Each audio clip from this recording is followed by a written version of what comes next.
सौरमंडल में 8 ग्रह हैं। इनमें से ज्यादातर के कई चंद्रमा हैं।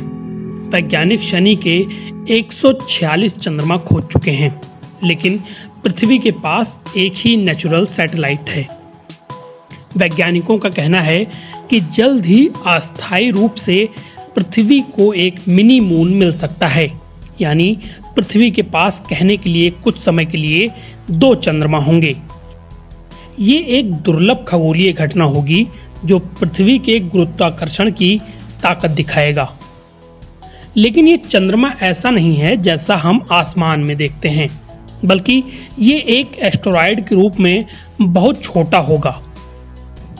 मिनी चंद्रमा बनाने वाले एस्टेरॉयड का नाम 2024 PT5 होगा।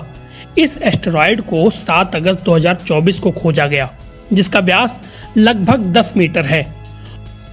29 सितंबर से 25 नवंबर तक के लिए इसे पृथ्वी का गुरुत्वाकर्षण पकड़ लेगा। इस 2 महीने की अवधि के दौरान एस्टेरॉयड पृथ्वी का चक्कर लगाएगा, लेकिन यह पृथ्वी की एक परिक्रमा नहीं कर पाएगा।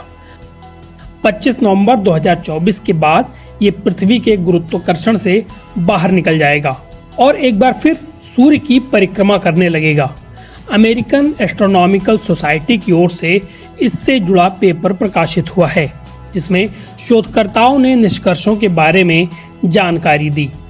पेपर में लिखा है, नियर अर्थ ऑब्जेक्ट यानी पृथ्वी के निकट की वस्तुएं घोड़े के नाल जैसे पथ का अनुसरण करती हैं। ये हमारे ग्रह के करीब और कम सापेक्ष वेग से पहुंचती हैं, तब मिनी मून जैसी घटनाएं देखने को मिलती हैं। इस कारण एस्टेरॉयड की भूकेंद्रित ऊर्जा घंटों, दिनों या महीनों के लिए नकारात्मक हो जाती है, लेकिन एक चक्कर पूरा किए बिना वो अपने रास्ते पर फिर निकल जाते हैं।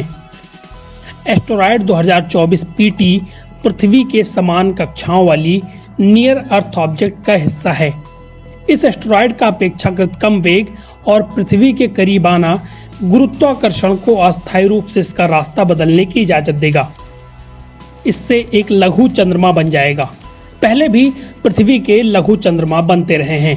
2000 PT को अगर आप देखना चाहते हैं तो इसे नग्न आंखों से नहीं देखा जा सकता। ज्यादातर छोटे टेलीस्कोप से भी देखना संभव नहीं होगा या बहुत धुंधला होगा। इसे काफी एडवांस्ड ऑब्जर्वेटरी से ही देखा जा सकता है। वैज्ञानिकों के लिए नियर अर्थ ऑब्जेक्ट की स्टडी का ये सुनहरा मौका है।